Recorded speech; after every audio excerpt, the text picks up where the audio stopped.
no re te wairua tapu. Kia ora koutou katoa, welcome back to Ata Mārie, and on the phone at the moment we've got a special guest, one of my heroes and icons from back in the day, watching him playing rugby league, rugby union, former Kangaroo, former Wallaby, played for Queensland, New South Wales, one State of Origins, one World Cup, Rugby World Cups, one Rugby League World Cups. It's the man, the legend, Wendell Sailor. Kia ora, Wendell. Kia ora. I've got to say one thing there. Unfortunately, unlike the All Blacks, I didn't win the World Cup in 2003. We lost to England, but won a Rugby League World Cup against the Kiwis, which I've always respected. But I must say the All Blacks have always been very hard for me to beat, playing them. But great to be here, and looking forward to the fight Saturday night, even though I know it's going to be tough because it's up against another one of the country heroes, Liam Messam. So I've certainly drawn a pretty tough fight there. Oh, bro, I don't like England, so I never classify them as a World Cup winners anyway. I think we're all like that. I think we everyone sticks together. Everyone likes to beat England, and we love to hate the Poms. Oh, bro, we're going to talk about the Fight for Life happening this Saturday night, and it's got a good kaupapa behind it. It's got a good a reason for why it's happening this Saturday. Yeah, well, mate, look, full credit to Dean Lonergan and David Higgins. I mean, when they first approached me, rung me, and I said, oh, look, I'm interested. I think myself and Gordon Tallis, they approached, and they said, look, we want to get behind prostate cancer, because I'm actually an ambassador for breast cancer through Glenn McGrath Foundation, and I just thought, prostate cancer, I didn't realise, how harshly, how many lives it had taken. But for me, it was close to home because last year when I was working at Channel 9 there, the big man Ray Warren, he diagnosed with prostate cancer, and also the big man, Daryl Broman. So everyone knows the footy show on Channel 9 and the footy, the NRL. Those guys who are good mates of mine went through it. So for me, the opportunity came about to do this Fight for Life, and over the years, guys like Mel Meninga have done it, Frank Bunce, I run Kevin Campion. And Dean Lonergan he's a very smooth talker, Dean Lonergan, and he said, mate, this would be great. And then, Jonah was involved, Carlos Spencer, so I thought, Monty Beetham, I thought, well, why not? So, just out of retirement now, last year. But, look, I think it's going to be great. And I look at the fight card, and, congratulations to Woodstock Reserve and Kiwi Bacon for getting behind it. I think it's going to be a great night, and, it's obviously they've got some very high-profile athletes, past and present. Well, the whole event is to raise awareness for prostate cancer, and prostate cancer is unfortunately affecting a lot of Māori and Pacific Islanders here in New Zealand. Is it the same thing with the Indigenous people of Australia, Wendell? Oh, 100% it is. We have that close the gap round, because the life expectancy of an Indigenous person is 10 years less than a non-Indigenous person in Australia. And for me, as a proud Indigenous man, I played in the All-Stars last year. I'm on the coaching staff this year and next year. It hits home to me, and it makes me understand a lot more what needs to be done, and that's in retirement. I've certainly had my troubles, through partying, along the way, and obviously drinking, and even my 2-year ban for being a party boy with the drugs. For me, when I retired, I promised myself I was going to do a lot in the community. I've always have, but with with kids, and also raising awareness for my culture. So I'm not saying I'm the perfect role model, but I'd like to think that I'm a role model who's made mistakes and has learned from them and can be a real positive. And I think people see me in that light now in Australia, which is really good. Well, this Saturday, the Woodstock Reserve Fight for Life in association with Kiwi Bacon. A lot of people can order it on Sky Arena for $39.95. And Wendell Sailor, your opponent is an All Black, Waikato Chief, Liam Messam. And there's a bit of a 13-year age difference between you and Liam Messam. He's about 13 years younger than you. Do you think that's going to be an advantage for the All Black? Oh, look, I think so. I think, he's obviously he's a much-loved player over here and a warrior, and I think he was unfortunate to be in that in the All Black squad. Man, Richie McCaw's there, and, they've got some very good players. But, look, for me, of course it's going to be, it's one of those things, but it's 3 rounds, it's 2 minutes, and sometimes you've got to get out of your comfort zone. I know the last couple of months, this has been very tough for me. I usually like to talk it up, but, you're out of your comfort zone. It's for a great cause, and you know, I want to give a good account of myself. And I'm sure Liam. I mean, I've seen him train with Sonny Bill, and I know he can fight, and I know he's going to be very fit. And I think the Waikato Chiefs are back in pre-season training. So, look, I'm going to enjoy it. But even Christian Cullen, much respect to him. You know, he's fighting Isaac Luke. Isaac Luke at the moment, he's not the flavour of a rugby league at the moment with his, you know, some of the things he did over there in England on Rangy Chase and some of the tackles. But you know, it's going to be a tough battle, and I think. The toughest battle is going to be Monty Beetham and Shane Cameron. Look, as a rugby league player, whenever you played Monty Beetham, he's one bloke you wouldn't try and pick because you know he's going to knock you out. So everyone knew that Monty Beetham was tough, and he's fighting Shane Cameron. So, you know, full credit to Dean Lonigan and that. They've certainly got a good draw card. And even Hayley Holt, I've been watching her on Sky, and she fought for the Christchurching last week, and, gee, she throws them all right. So you just hope that you do really well. So, and you know, people understand raising awareness, and it's for a good cause. And, you know, New Zealanders love their sport like Australians, so let's get behind it.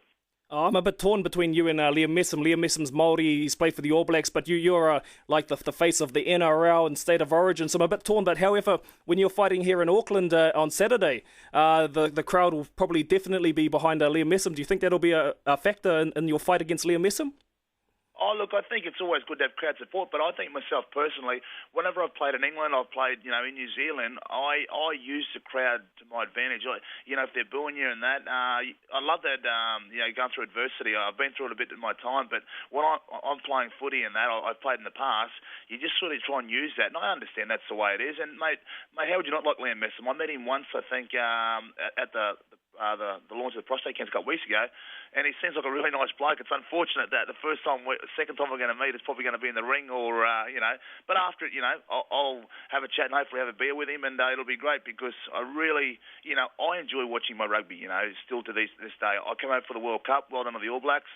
It doesn't hurt me to say that, but you know, we've always had a good relationship with a lot of the All Blacks and the rugby players over here, the Australians. So the Crusaders players have been very good. So, you know, we're going to be in the ring, and someone said it's going to be full on. I said, of course it is. Liam's going to try and beat me. I'm going to try and beat him, and, you know, I'm the captain of the league team, so hopefully I can give a good account of myself. A lot of people, myself included, rate you as one of the best dual internationals up there with Brad Thorne. But who's been the best player in rugby and in rugby league that you've played with, and the best player that you've played against? Oh, geez. Look, I think if you're talking around in Australia, I'd say George Smith, mate. He was that good, and I think. But if you're talking about from other countries, mate, look, I think for me, Dan Carter and Tano Umaga, I think those are two guys who I've always respected, always played against. And Tana, you just never have an easy day with Tana. You know, I got to play Jonah once, and he probably wasn't at his best, but mate, there's a lot of All Blacks players, you know, and I think Dan Carter for me. Blokes who've got time on their side. So Dan Carter, I think, will probably be the pick of them. And, you know, Richie's there too. There's a lot of different players. But Brad Thorne, for me, we came through together as juniors. He was, I can't believe he's still playing. He's a freak. He is the best junior national. And then, you know, you got to throw guys like Jason Robinson up there and Lottie Dakiri. So I think those guys have certainly got me for dual national status. But I really respected the way that Brad Thorne's carried himself. And it's a credit to him and also New Zealand Rugby that they hold him in such high esteem because he deserves that. Who's the best coach that you've ever played under? I'd have to wager it would probably be Wayne Bennett.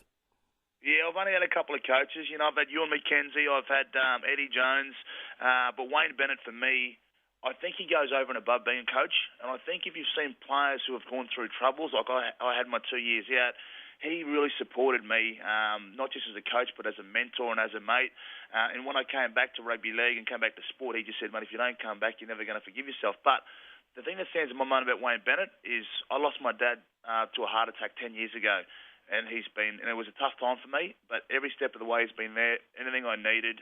He's been a wonderful father figure, but also, you know, I love the bloke. And I think what you see, what he does at clubs, such as the Broncos and the Dragons and now do at Newcastle, it's because he can get the best out of you. And no matter if you're Darren Lockyer, you're myself, Brad Thorne, he has this really good rapport with different personalities.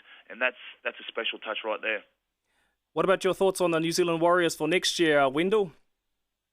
Oh, I like the Warriors. I like Sean Johnson. I like Kevin Locke, the young talent. But what I'm sad to see is James Maloney. He's going in 2013 to the Roosters. I love the way that Maloney and Sean Johnson played this year. And if it wasn't for Manly, I think they would have won it. I think the way they tore teams apart in the finals is a credit to them. You know, they bounced back after the Broncos beat them. But, look, the Warriors have got a big future. They've always had a really good, really good strength in their 20s. You know, they're unlucky. I saw them win the under 20s, win the final there too, mate. They're a special team, and they've got some special juniors, and I think it's going to be a big future for guys like Bluey. Bluey, he'll do a good job with them.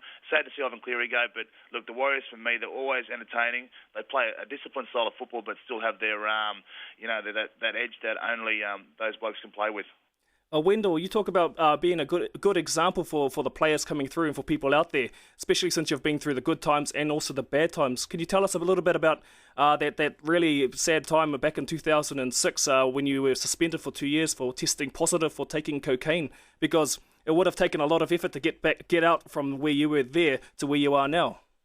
Well, look, it didn't really. The first couple of months, when I was stood down for, and people I think understand now, there's times when I've always sort of loved going out and going out in the drink and being the life of the party. And then in 2006, I moved to Sydney with the Waratahs, and for me, sport wasn't a priority. So for me, when I got stood down and I got suspended for 2 years, the first couple of months I was just, I was a bit down on myself. Why? Because for my cousins, my nieces and nephews, I've always been that shining light in the family. So for me to get caught up probably in that lifestyle, going out to bars, thinking I was the man, I think for me made me realise that, I since I was 18, I had it pretty good. And I think I was very fortunate that along with second chances, I met a lot of good kids coming through. So I worked with a group called Youth in Search, and I worked with kids after about 4 months who have been, sexually abused, been through drug abuse, domestic violence. So I think those kids needed someone to say, hey, listen, you don't have to commit suicide, because I met some kids who wanted to commit suicide. So I thought if I could stand up and say, listen, I made a mistake. I was a bullfed. I thought I was too cool for school, but this is the best way forward, and that's the way I live my life now. So I do a lot of charity stuff, but at the same time, I do my shows with a passion, and I do stuff with energy, because I think these kids need to understand that you can make mistakes, but it's about what you do with your second chance in life. And you can always give yourself a second chance. I've seen kids that have wanted to take their lives. I've worked with kids. I've stayed for weekends when kids have, wanted to jump off a bridge. That's, for me, what my mistake is nothing compared to what these kids need. And these kids need me to stand up and be a mentor and be a role model. Not the perfect one, but just a role model. Coming up this Saturday, as we were talking about before, the Woodstock Reserve Fight for Life in association with Kiwi Bacon. Obviously, you got your big bout against Liam Messam. What's your prediction for your fight against Liam? Oh, look, honestly, I'm out of my comfort zone here. I think I've had 2 of these, but not at this level. Look, from all reports, Liam throws them really well. I've seen, some footage of him throwing them with Sonny Bill. Look, for me, it's about getting out there. Of course I want to win for the league side, because, we always talk about rugby league, rugby union, what's tougher, what's better. They're both very tough, and they've both got their hard edges. And, look, I just want to make sure that I last the 3 rounds and don't get knocked out. And obviously, have a good fight against Liam, because he's going to be super fit. He throws them really well, and so I've been training, and I don't come over here taking it lightly, but at the same time I don't come up here disrespecting the sport of boxing, because guys like Shane Cameron, Anthony Mundine, what they've done in boxing over the last 10 years, I have a respect for it. But even training, getting up at 5 in the morning, having to do road runs and spar on that, I've really enjoyed it. It's been tough, but I've enjoyed it. So hopefully Saturday night, that all comes to fruition, and I do a good job. But I'm looking at the card, and mate, there's no easy fights there for anybody. I mean, I think everyone in there, and even Hayley Holt, and Paige Harrop, I mean, that's going to be exciting. But as soon as my fight's over, hopefully I do a good job. I'm looking forward to watching Monty Beetham and Shane Cameron. I think it's bred by Monty, but also Shane Cameron, who I met for the first time. I've always watched him. I just think, Dean Lonergan, that have put together a really good card, and hopefully people support it. And if you don't get to the fight, mate, buy it. I think it's on Sky, so, lock in, and it should be a good night. Choice, thank you for your time, Wendell Saylor, and good luck against Liam Messam this Saturday. No problems, and I'd just like to say to all the people out there in New Zealand and Christchurch, it's wonderful what you guys have come through this year. Certainly tore a heart out of the Australians to see what happened in Christchurch. So much love and respect. Kia ora, Wendell. That was Wendell Sailor. He'll be taking on Liam Messam this Saturday in the Fight for Life, raising awareness for prostate cancer. Anyways, I'll be also talking to his opponent, Liam Messam, sometime this week. He's currently in Waikato Chief training. However, when he's not training, I should be able to get a quick interview with him sometime this week. And also, I'll be talking to the man himself, Carlos Spencer, Rabbitohs and Kiwi Isaac Luke, and hopefully Monty Beetham as well. Anyways, got more Waiata Māori coming up next. Ata Mārie.